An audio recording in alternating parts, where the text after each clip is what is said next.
about to start our panel in 1 minute, so your goal is to come on in and take your seat. I will say, go ahead and scoot forward if you want. I guess it's a small enough room, I can hear everybody. Who's sitting in the back? Woo! Woo! All right, I can hear you. What's your name, friend? Sean, I can hear you perfectly fine. Awesome. That's all that matters, right? So my name's Chris. I'll get it started off. I'm your moderator today. We've got some great panelists here today to talk a little bit about crowdfunding and tabletop board games. How many of you guys have participated in funding a crowdfunding activity online before? Whether it be Kickstarter or any of the other, okay, cool, most people, who has not? Okay, what, since we have a minute, why have you chosen not to do that so far? It's been more like lack of follow through. Okay, lack of follow through, interesting. Lack of resources, fair enough. Do you want to share? No? Anyone else want to share? Has anyone knocked back something because of your lack of confidence in the product? That's what I'm trying to hear. Okay, a few people, great. Well, that's actually one of the topics we're going to talk about today, is how important it is to build up your credibility in the space before and during a Kickstarter campaign. So to talk about credibility, let's start off with some intros for our panelists. So on our left here, on my left, your right, we have none other than Andrew. Andrew, why don't you go ahead and give us a little intro about who you are and where you were? Hi everyone, my name's Andrew Marks, and I joined Kickstarter at the beginning of last year to set up the Performance Team, which is a new team at Kickstarter that's really focused on building tools and services to help creators be more successful on the platform. My background previous to that was as a senior producer at Riot Games and Niantic, working on Pokemon Go and Valorant, and I actually owe the very start of my career to a successful Kickstarter campaign that funded back in 2015. So even though I've only been at Kickstarter for the last year and a half, I've been around crowdfunding since the very start of my career. And a fun fact I like to share with the gamers in the audience is that if you've ever played the game Hades, you may have heard my voice before, because I'm also the voice of Hermes and Sisyphus in the game Hades. So lovely to be here with all of you today. Nice. Thank you for joining us today.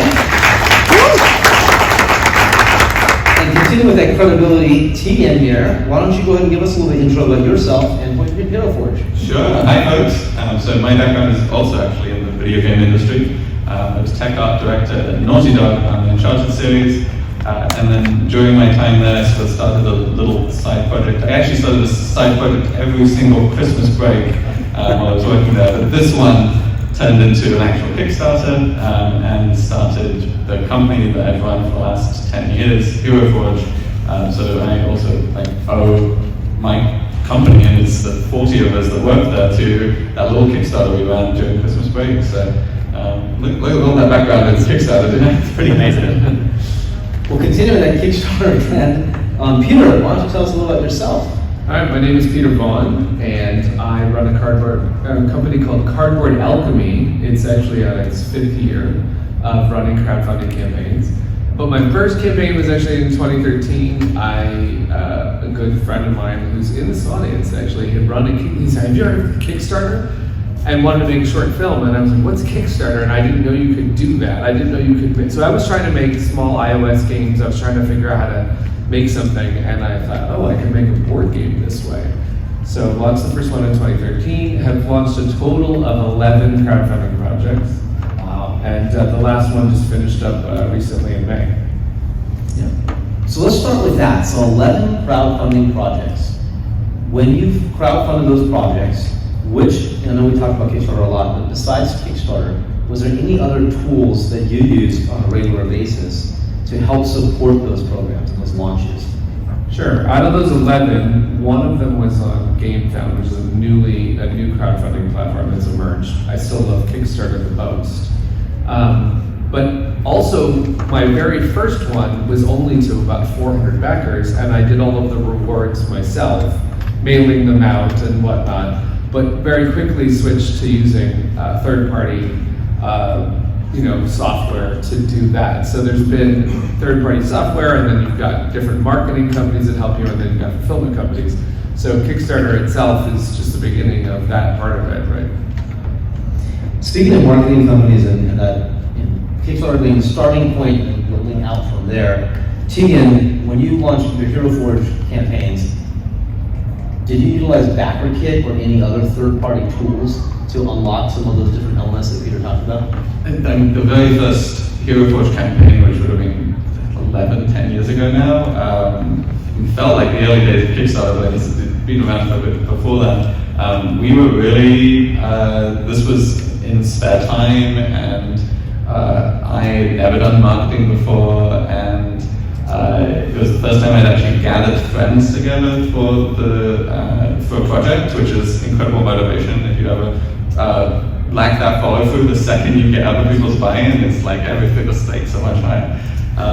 So we barely used anything like that back then, but since then we've done now 4 Kickstarter campaigns. We just finished our 4th a few months back for custom dice. I have a few with me if someone wants to see them at the end of the chat. But those initial campaigns were very, very simple in comparison to all the tools that you've got at disposal now. And Kickstarter itself has developed some incredible tools since then as well. So the ecosystem is a little bit more complete, if you will. And the latest campaign, we didn't use BackerKit or anything either, not because we didn't need those services, but because Kickstarter has now added them. Well, speaking of that, Andrew, we'd love to hear from you. What are some of those tools that Kickstarter has recently rolled out that does provide some of that support that may not have been there a few years back? Yeah, certainly. I mean, I definitely think up until maybe 3 years ago, Kickstarter's primary product focus was only during that initial crowdfunding period from launch to campaign conclusion. But over the last few years, we've continued to add features in our pre-launch page as well. So actually being able to tell the story of your campaign before you launch, gather those really important followers that you can use to gauge and engage your community as well. And at the end of the campaign as well, we've introduced things like our pledge manager. We've made improvements to our backer surveys to allow you to collect all of the information that you need in a really straightforward and fully integrated way with the Kickstarter platform. And we've also launched a couple of other quality of life features like secret rewards. So it actually allows you to create a unique reward that you can send either to your existing backers or your existing community to reward them for being a part of that community without it showing on the full page. I just used that one in the last campaign. I didn't know how I was going to use the secret reward, and then I realized that retailers could get a reward that no one else could see, and it was a really cool thing. And that's actually, it governs a lot of the philosophy that we have with the product development we do at Kickstarter. It's how can we build tools that can have multiple different uses for all of the various creators that work with us and then use our products to bring their ideas to life. Well, speaking of bringing ideas to life, I'd love to throw it out to the audience, because for us in this panel, we really want this to be an interactive conversation. So I'd love just to throw it to you all to see what ideas or questions do you have for our panelists when it comes to kickstarting your games. We're going to talk about pre-campaign, we're going to talk about post-campaign, and of course the main part of the campaign. But before we go into any of those specific areas, is there any questions that the audience might have to start directing that conversation? Yes? I have a question about the pre-campaign and just building that community. When it's like a passion project, you have a main job in life, how do you focus on building a community and even, I don't even know really much about the pre-campaign page. Do you pay for that? What's the whole thing? I can certainly take a start at that, but I'm sure everyone else in the panel have thoughts. I actually think that when you're really just starting out, your community is actually much closer to you than you'd think, right? It's about reaching out to friends, it's about reaching out to family, but it's also about play testing and showing your game at various events and starting to build up some of that, not just community, but also confidence in the project that you're bringing to life, that it will have the traction and the appeal. And every time, even if you're early in that playtesting process, you're able to learn and refine what people find exciting about that game, what maybe is a little confusing or not intuitive. And the pre-launch campaign starts in many ways before you even set your URL live. And there's a lot of different ways that you can do to bring that. And everything I really like to remind creators that the most valuable action that you can get from your community, from your fans, whether you have an existing audience or you're starting on that journey, is that notify me on launch button for your pre-launch campaign, because we see extremely high conversion rates of people who follow that project and then go on to back that campaign. So really is an incredibly important step for any sized campaign early in that pre-launch process.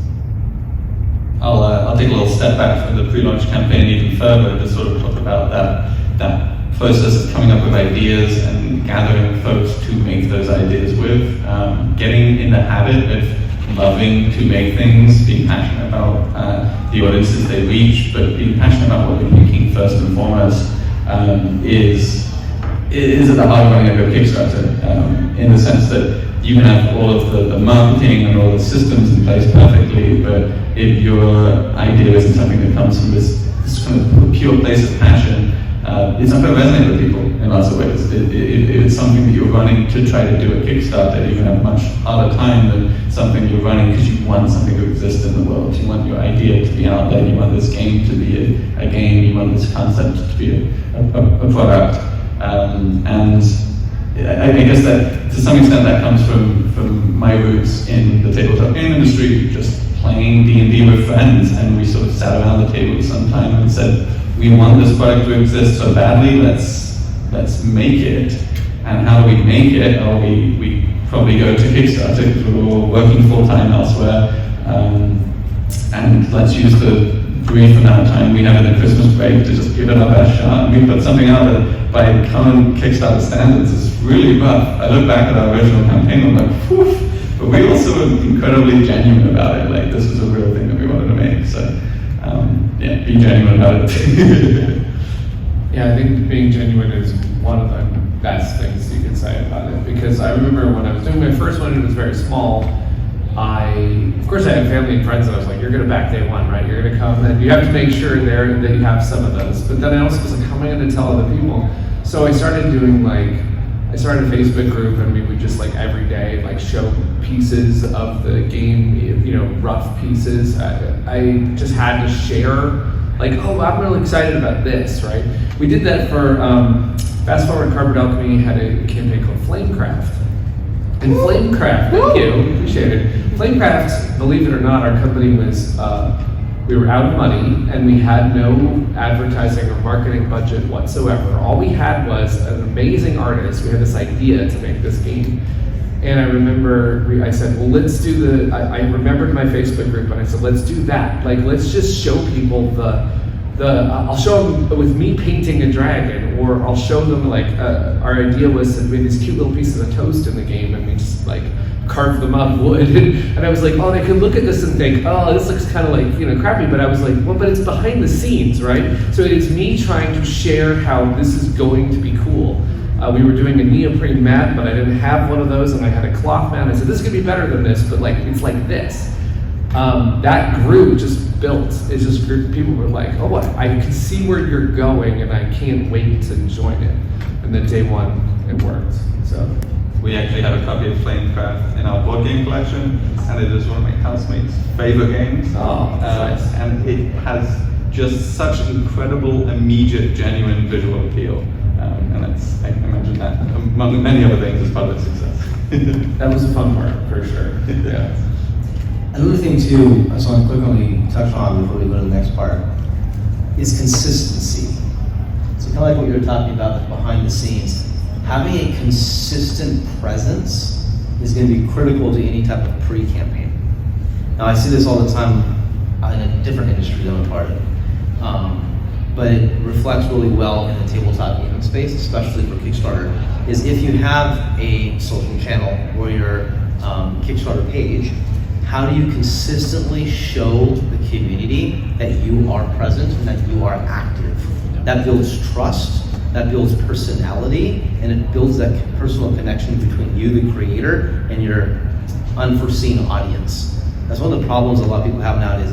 On TikTok, on Facebook, on Instagram, it's a one-way, I'm consuming only. It's really hard to give back. Sure, you can comment here and there, but it's not as interactive. It's like a live stream where you can really deeply engage.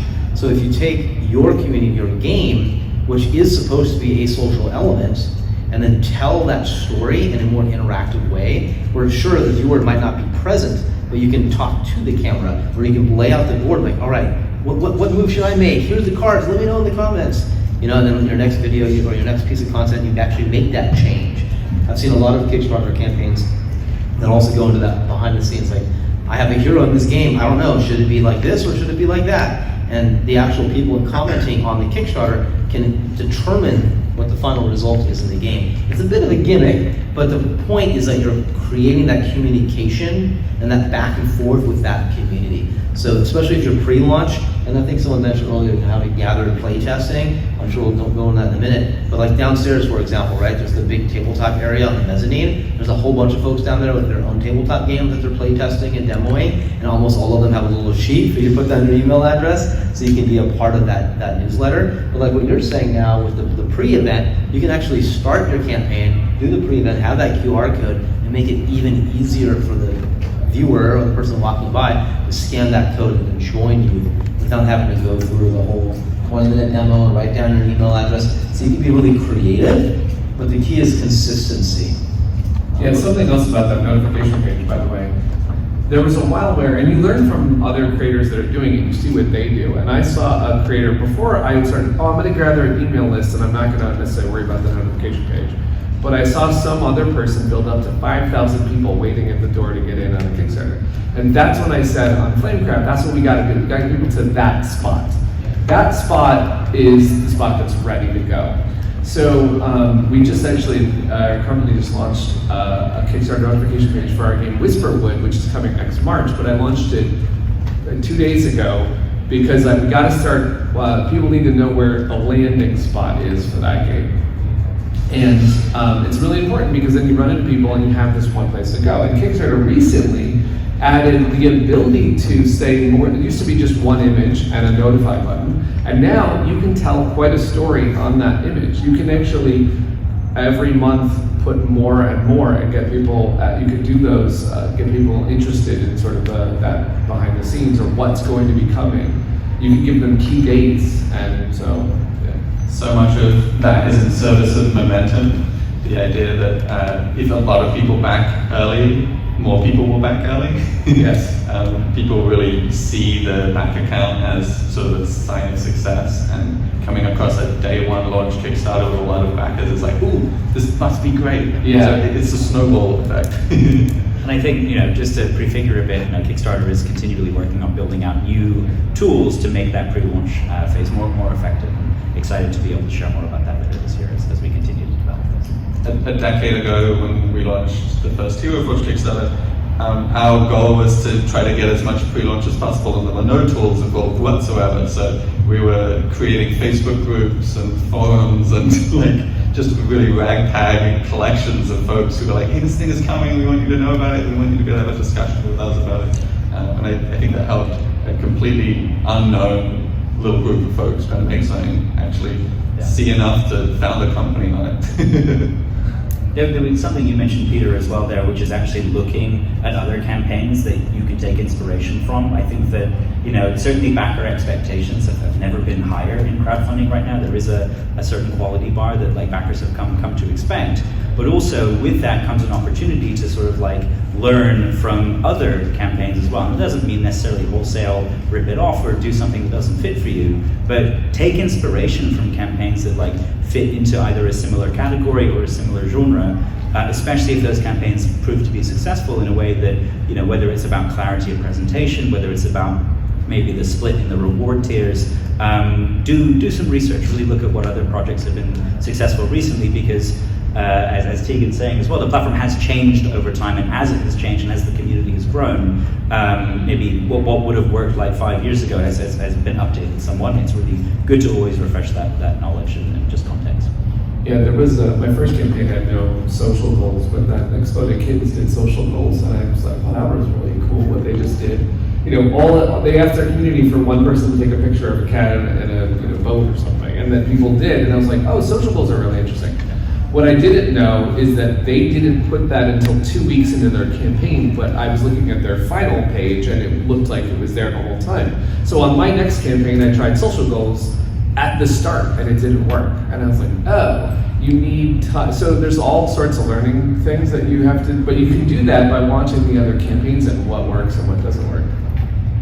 Awesome. Long answer to a short question, so thanks Sorry. for asking. No, it's We great. talk about this a lot. Let's throw to the next question in the back. Yes, sir. Sort of in the same vein, when is the right time in the product cycle to actually launch the campaign, right? To actually make the campaign My non-answer here is when you're ready, right? Like one of the biggest mistakes that I've seen creators make is to set a date, have communicated that day, and feel like they're beholden to that, and then they start going through the launch process before they've either built up enough of a critical mass of following, really validated that this project like has resonance and has the ability to sustain itself. You know, like every project is a little bit different, and the answer is ultimately it depends. But as a guiding light, if you feel like it's, you know, you're uncertain, work to build up that certainty, whether it's a certain pre-launch follower count, whether it's a certain visual presentation fidelity that you're confident is going to land at the right time, or even if it's about making sure that you have like, you know, content prepared with content creators, like previews and first looks. You know, I think that those have started to become expected for certain project sizes, certainly of a particular polish. But ultimately, you know, if you are looking for a lower fidelity project, that's up to you in terms of where your goals lie. And ultimately, it's good just to work back from what your goals are, rather than say that there's a right or a wrong way to approach it. I vow at this point to never set a date until it's ready to hit that launch button. Yeah. A lot of times people will come and say like, I'm gonna launch tomorrow, and then they'll tell me where they are and like, don't launch tomorrow.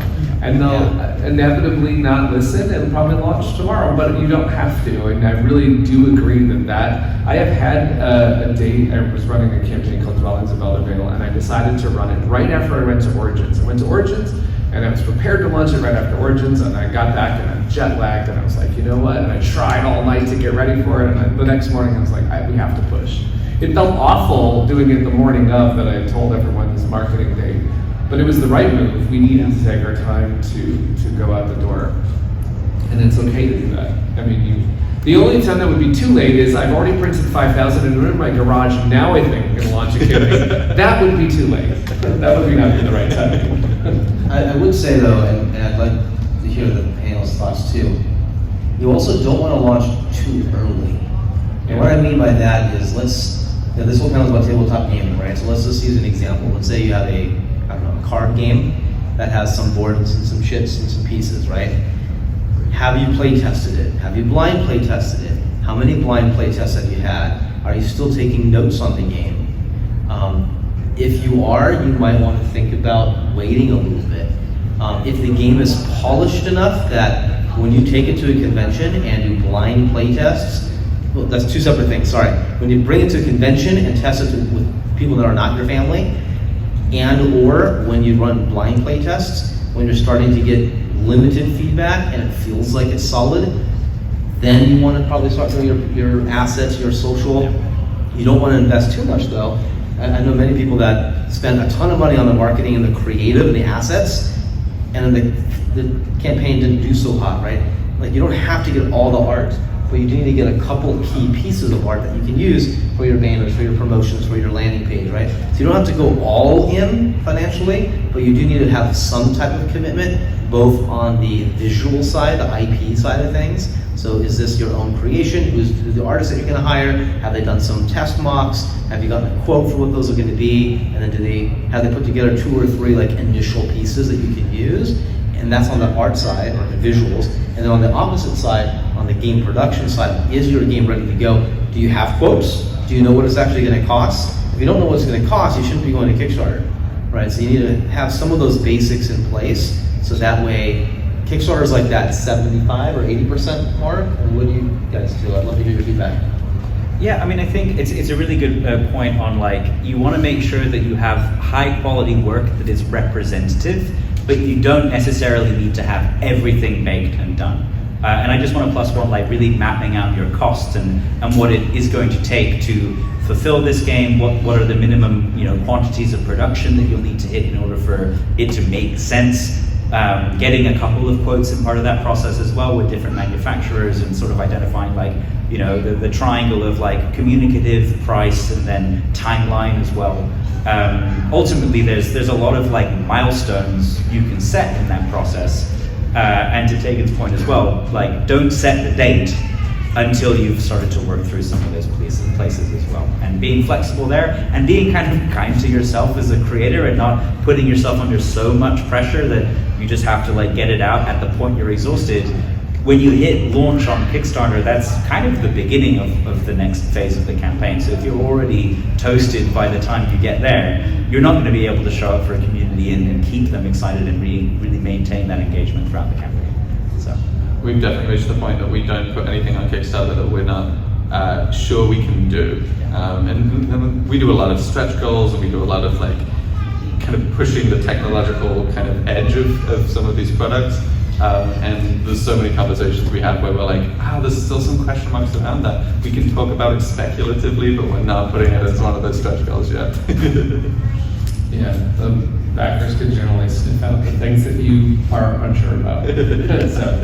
But the timeline, but since we were talking about this, I was thinking about, like, I used to like meet with a bunch of other creators, and we said like there's sort of about a 12-month. We were kind of like, you need to be showing your game at conventions about 12 months prior to the campaign, and I nowadays have a notification page about 3 to 6 months prior to the campaign, and all sorts of different other milestones on there. But there's a long ramp of getting the community that I don't think you should ignore, right? You have the game development, which is its own beast. I've had games that take 7 years to get right, or 6 months to a year to get right. But then there's on top of that, the campaign itself and the prep for it, right? All right, let's go back to the audience. Yes, one second.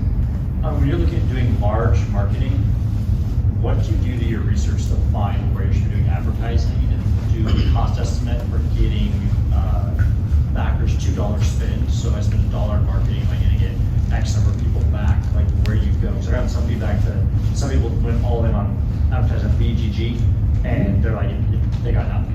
Like, where you go to look, is there niche market for each games? How do you do your research, and how do you calculate your spend to make sure you're not blowing away some marketing budget?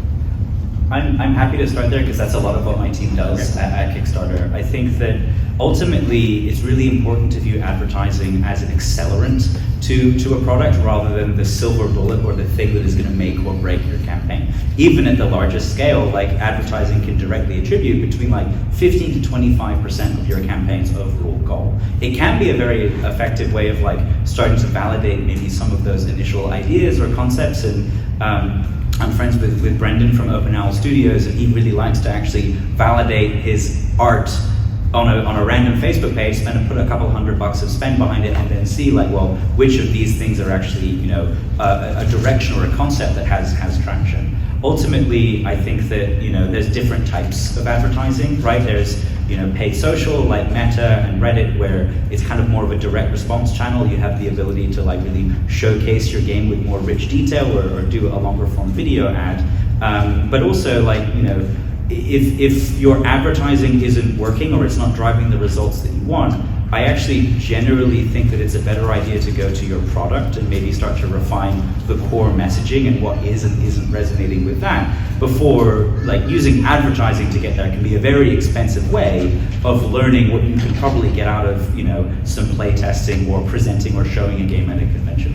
I can talk more if there's more questions about performance marketing and how you calculate your return on ad spend. Happy to nerd out on that later, but I think that's maybe more in the service of like figuring out where you want to spend. I wish I could answer that question. I don't actually know anything about that, because as I mentioned, Flamecraft, we had no money, so we decided to just chat with people. We opened a Discord server, we made Facebook groups, we went to conventions and to protospiel rooms, and we just talked. And we just tried to build people that way, and I never relied on, because I have tried Facebook ads, and I just have no idea how to convert those. I know what ads I would click on maybe, but I generally speaking wouldn't click on many of them. If I hear about a game, it's because someone was in a board game group saying, I heard this is coming, or this designer's making this game. And so, you know, it's interesting because we made Andromeda's Edge, which is one of our games. And that designer, who's also in this room, is big on showing his prototypes on like social media early. And it's, oh, you can't show it early, right? But that is how you get people to be juiced up. So I do know that obviously there are people who are really great at, say, I'm going to convert, I'm going to get this ad to convert. I'm positive there's people who that's their whole strategy. But I also think there is a lot of guerrilla ways you can do it. and we've certainly had campaigns that were very, very successful and campaigns that were not. And we've been able to put the same amount of advertising pressure behind both. And to your point, it's the product ends up being a much bigger part of that. Like the original Euroforge campaign, I had no idea what I was doing with advertising, but we did really kind of gather a lot of folks in social groups before we launched. That probably had a bigger impact than the advertising I spent out of pocket on. And just recently, the DICE Kickstarter campaign, we had easily the most amount of advertising pressure behind it, but we also had found that we had the biggest price friction for the actual product because the manufacturing costs for something like that were so high. So it's your mileage is going to vary a lot. And it's Also, just to talk about the BGG thing. So, for example, we just ran Flamecraft Duels, and we did not put anything on BGG. But our next game, which is going to be the sequel to Andromeda Zed called Genesis, we are going to put a lot on BGG. It's the right game to tell Board Game Geek about. For Flamecraft, we said, let's do Instagram stories and go on TikTok. So it's also about what, to the whole core of what the product is, where do you think that audience is going to be located? I think that's the hook right there, is where do you think that audience is going to be located? So I'll go off on this tangent for a little bit and we'll come back. But you ask me, like, how do you figure out what your spend should be? Before you even ask about what your spend should be, I would say, where do you put your time? Because time is essentially, for you, time is money, right? You're a creator, you're a developer, you're taking time out of whatever else you're doing to make this game. So to that point, how do you design and develop that community? We already talked about going to conventions, gathering feedback, getting playtest feedback, getting email lists. That's one way, right? Having those QR codes, having the pre-reg page, those are great, right? Having social channels, going into TikTok, Instagram Reels, YouTube, Facebook, right? Going into BGG and just posting the game, right? Coming soon. Putting your name out there, but then figuring out where are people engaging. Now, I'll try to not go off too much tangents, so pull me back if I need to. But engagement is everything when it comes to social media. It's not about views, it's not about followers, it doesn't mean anything anymore. That's like marketing from 5-10 years ago. It's all about engagement right now. If you can get engagement, then all of these algorithms from all these different tools start to show that content to more people with similar like-minded profiles in theory, right? So let's use, is this being recorded? No. Are you recording? Okay. I need to be careful when I say that. So let's use an example. Let's say you have a game and I'll use a real-time example of a game I worked on. I worked on a game called Highlander the Duel. It was a Kickstarter campaign and it succeeded, hallelujah. Long story. But it was an awesome game. It's based on Highlander, the franchise, and the IP. So before we did that, we started going out to the Highlander fan groups. We went to the Facebook groups and said, okay, where are all the Facebook Highlander fan groups? Let's join those fan groups. Obviously, we weren't fans of the TV show, so we knew what the heck we were talking about. So going in there, working with the license holder to identify what elements of the franchise are reflected in our game, and then tell that story. So before we even started our advertising, we were able to tell the story of how does this fit in the world of Highlander? It doesn't, right? Why is Connor McLeod in his kilts fighting the Kurgan when they never actually fight in those outfits? They fight in a different outfit. Well, that's because this is, taking the best out, you get my point. Having a response for that community, which drives that conversation. So when we start putting our trailer art out, and people start challenging, why did this never happen in the, boom, we have our response, we have the official screenshot, we have everything ready to go, because we've identified who our community is and how we want to engage with that community. So going back to Flamecraft, right? You have a cozy gaming community, which is a super niche community within a very focused ecosystem, right? Instagram, TikTok, maybe even Etsy, and some of the art-focused communities. So how do you tell that story about a cozy game with this fun art with these cute characters in a meaningful way? And it goes back to storytelling. So focusing on what your story is, and then focusing on the engagement. As you get that engagement, you start to figure out where your community is, who your community is. So then, like for myself and Highlander, once we were getting in there, we did run some Facebook ads, but we were like, we only want to show this to people who like the Highlander show, like the Highlander movie, meet this type of demographic, are part of these 7 or 8 groups. We were able to hyper-target those ads, so the few dollars that we had were hyper-focused to the right type of community. That's harder to do for like a cozy game, which is, what type of cozy game? There's a new Tales of the Shire game, right? You have Animal Crossing and all sorts of cozy games. It's a lot harder to do. So you have to be a little more strategic in saying, okay, how do I go out to a wider audience while still keeping that key story? So I would say focusing on engagement and who your audience is before you think about money. Because then, even if you don't have money, you can put your time into building that community and being present in those communities, which goes back to consistency. Because if people see that you're showing up in a regular way, and you're telling them your story, and you're one of us, they're more likely to back you and support you.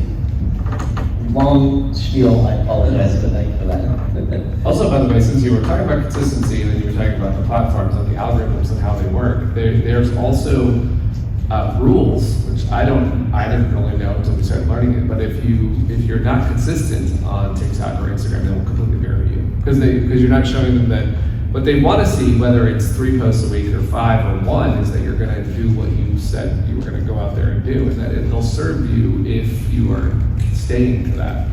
If you go outside of those patterns, it's like, well, I don't know what's happening, and we're going to clamp this down. So, I feel like at the heart of a lot of that is just this presence as a real creator, as like an actual person who exists, is passionate about a thing and is showing up to make it.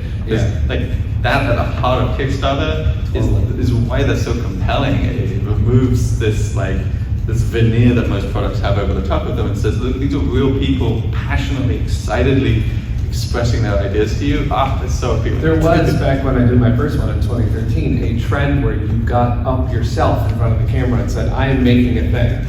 A couple years later, it was slicker and people didn't want to see you anymore. They were like, yeah, no, we got it. But like it used to be about, please help me, I'm gonna, make this thing, and I don't. And that's actually, even if you still do something like that, I have seen campaigns come back around to that because you're not gonna be sorry if it's a genuine, like if it's a genuine message and it rambles on 5 minutes, maybe that's not as tight as 1 minute of like a solid, here's why I have a dream, like here's why I'm trying to do this thing, right? I think there's a lot to be said for authenticity, but you can still work on polish, right? There's a difference between being authentic and actually not meeting an expectation or a quality bar. The thing that I would say is there are a lot of companies that spend a lot of money trying to look indie and authentic.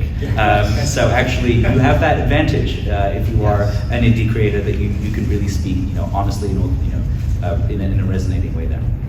2 other points too.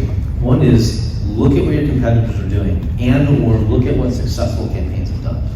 So if you have a game that meets a certain audience, find a similar game that's been on Kickstarter that did well and see how they did. I think Peter was talking a little bit about that too, seeing how he looked at some other campaigns and learned about, I can do social goals, right? So learn, I don't say steal, iterate upon the learnings of other companies.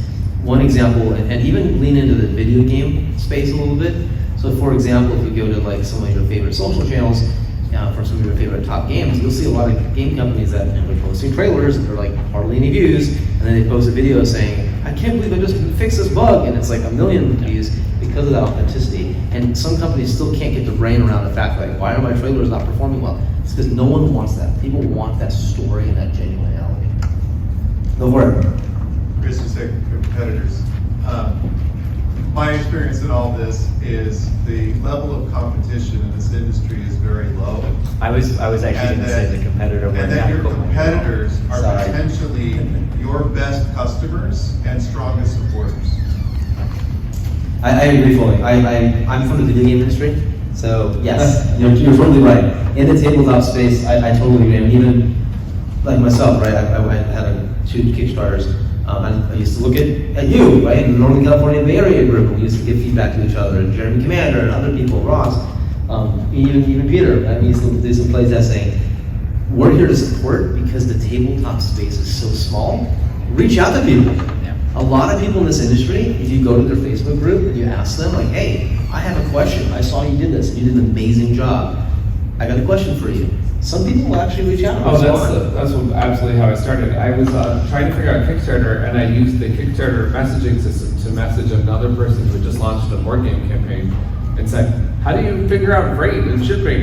And I couldn't believe they answered me. Like they, you know, and then fun fact later, I hired that guy because he was like, he knew what he was talking about, and he was generous and told me. And then I found out that there's a lot of people that will tell you, Yes. they will actually say, well, I did this, or I use this, and I pulled that off this way. And it's really a friendly batch of people that are up there funding things. Yeah, plus one to just how collaborative the industry is, and like create those connections and get to know people and make cool stuff with them. Very true. So we have about 10 minutes, let's keep going. Yes, questions?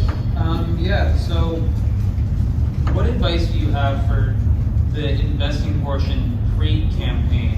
So any money you put into developing your game, to artists, to hiring a content creator potentially, like what percentage do you think the money should go where, and are there any pitfalls that you see people have done in the past of spending all their money on the game and not on X? I think the answer there really depends on your goals, right? And that's that. I hope that doesn't come across as a non-answer, because I think to me, a lot of the cost structure of producing a tabletop game, you do need to work back from that point first, right? Because once you have a sort of like, and actually a suggestion I make is like, what is the minimum amount of money that you would need to raise in order to make the thing while remaining profitable, right? And Dusty Draws, who runs Ducksomnian Games, has a wonderful phrase, and it's you don't have permission to lose money, because it's very easy in that initial phase where you go, oh, what's another $500 of ad spend, or hey, no, we'll make the book really nice and premium, and if you start fudging it at that point, well, suddenly if you come under your expectations, that you've left a bit of a hole there. So really, when you're thinking about your cost structure and what's correct, start from the point of profitability with fully loaded shipping costs, with fully loaded production costs, and then figure out, well, what's an appropriate marketing budget? How do I, put that marketing budget into, if it's, on the larger side, content creators and partnered content. You can also get a lot of coverage there just by reaching out and being authentic to those creators. And if there is resonance and if there is a project that they're excited about, that's how, at least, I very early in my career built a lot of relationships with creators who I admired. Was just like, hey, I'm making this thing, and specifically it fits with your audience, and I think they'd be interested in it. It's a bit of a rambling answer there, but ultimately the takeaway is like, know your cost structure, and then make decisions based on that, based on goals that minimum, hey, if this goes well, we'll be up here, and hopefully it lands somewhere in the middle where you've got a plan in place to be responsive to that. I can't speak to the myriad of other ways that can go, but I can speak to how we did Hero Forge and how I built the team for the initial Hero Forge Kickstarter, which was, hey friends who I know in the industry, we're making this thing, I want to hike with one of them. I'm just saying, hey, this is what it is. Do you want to get on board? Are you interested in this? I don't want you to come on and make this thing that might not fund for nothing. Can I pay you $20 an hour and pay you your rate if it succeeds? So we set actually a minimum for the Kickstarter that we could pay people that rate if the Kickstarter funded. So they were kind of on board with that bet with us, and it worked out. And that's actually that's the structure of most of the deals with getting people on board. Was just, hey, I know this isn't an industry competitive rate. If it doesn't fund, no one gets anything anyway, but if it funds, we can at least have paid people their rates. And a lot of people also started a company at the same time and got a piece of that company and got on board. But that was our initial paradigm, and I think it was fairly successful and fairly genuine, because I had minimal funds to make this thing work. It was very much a gamble to some extent, but it was something that I was very passionate about, and we all were. So certainly, in hindsight, very glad we took that gamble. Yeah, I'm gonna be creative. I was just thinking back to some of my campaigns. We did a campaign in 2020 where my co-founder and I, Brad Brooks, he had a little bit of savings, and we went out to launch this game, Mission Catastrophe, with about 20,000, and we used it on art and whatnot, and we tried to launch. That game did okay, but we ended up under because of freight reasons and all sorts of stuff. Flamecraft, when we were out of money, we only spent about $350 $350 on ads, and that game raised $2 million on Kickstarter. And then we went back to the next game saying, well, where should we spend, between 20 or 350 bucks? So we decided to spend about $10,000 on Andromeda's Edge, and it raised 1.5 million. So I kept thinking, like, I don't know what the actual number is I should be spending. I don't know. These days, I think that either you're going to put in your time and your sweat equity, and you're going to, put it over there and try and get online and broadcast yourself, or you're going to need to, dabble a little bit. But our current campaigns, we're kind of looking at about that 10K amount to try and make sure there's enough to get people out there. But I don't know what the right answer is, because I was able to pull off one with 350. I'll say similarly, just the connect between the amount you make on the campaign and the amount you put into advertising is very, very mileage will vary. Yes, it is, 100%. So we only have a couple minutes. I know there's one other question over here. No? Does anyone else have any questions? All right, let's come over here. Is there any actual crowdfunding agencies that you guys are like, yes, I would personally recommend this, I've used it more than once? I'm a big fan of the team at Launchboom. I think they do a pretty good job actually walking through not just like the lead generation process, but actually ensuring that you're presenting your project in a coherent way that you're iterating through. And I think that can be a really effective path to bringing a product to market. I know that they're not a full service agency, and I think a lot of the agencies that you're looking for can really depend on I want to be entirely hands-off. I think in most cases that's pretty unrealistic, and actually a lot of the value of working with an advisory service like that is about getting the framework, getting the milestone, getting some process and discipline, so that when you get to the end of it, you've got a predictable result as opposed to a cowboy, let's just go. So I really like their program, and their games team has really launched some and helped new creators especially help understand what makes their game kind of unique and special, and I really appreciate that they really put an emphasis on that pre-launch phase as being key to de-risking kind of what that launch button day looks like.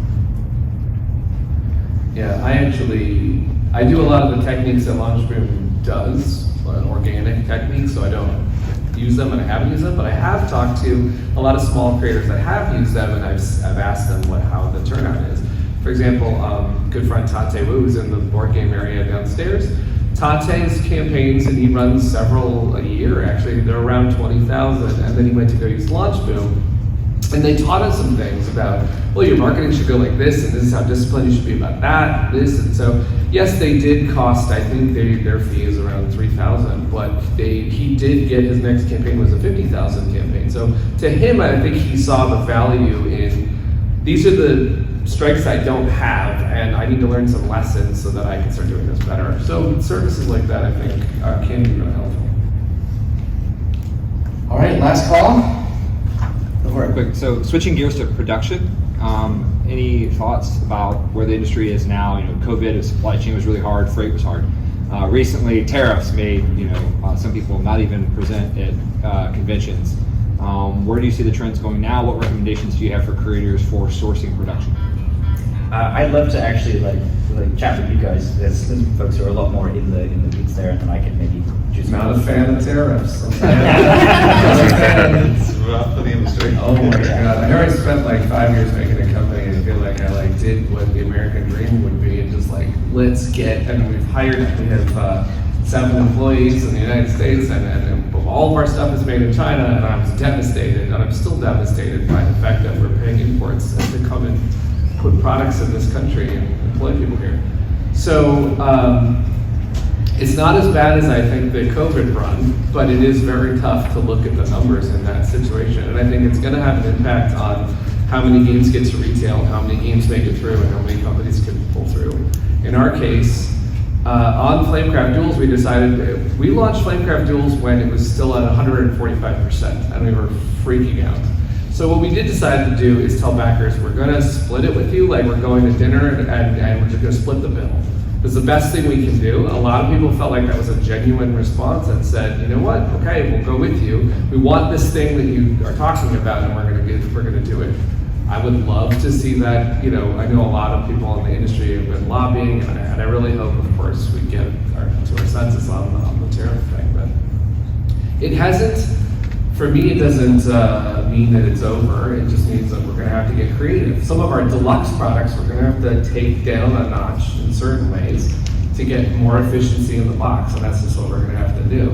And in retail chains, I've noticed that Flamecraft and Target, which used to be 40, is now 41 or 42.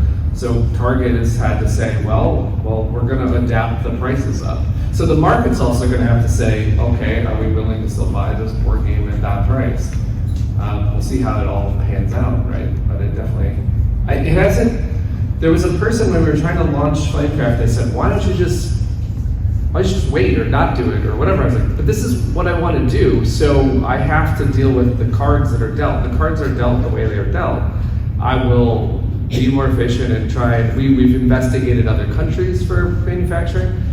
None of those have been as good as Chinese manufacturing, so we still don't see any reason to pivot. So we're still like, nope, we got to go with the course of action. As long as we can still keep making games and make good quality games, we're going to do that. One of the benefits of this kind of industry is just the fans being so passionate as well. Like it's small enough that folks are like, as long as you're genuinely pricing something and think that they're like, okay, let's just how much that costs now, and I love this thing and I want this thing. So at least there's an element of that, I think. Yeah, there's a beloved space, that's for sure. Yeah, I do think transparency and like having done that work ahead of time, it obviously depends on like the professionalism or like, you know, the individual project itself. You know, Kickstarter as part of its new pledge manager does have like a tariff like manager to make it easier to be transparent about where those fees and where those costs are coming from for that sort of final card. But also, you know, you can, depending on the type of game that you're making, there are potentially alternative production paths than China, but really only if you're looking at cards or maybe books, like any kind of like injection molded plastic or minis, like, you know, China is almost always the most effective path there. So. Well, thank you all so much for joining us today for the panel. We're going to be outside if anyone has any additional questions. But let's give a round of applause for our panelists. And be sure to check out any of the other tabletop gaming panels that are going to be happening throughout the weekend. There's a whole bunch of stuff in their schedule, so check those out, and we'll see you next time. Thank you so much. Good luck with all your projects. Thanks, everyone. I think they go incredibly well. Good luck, guys. Looking forward to the Kickstarters you make.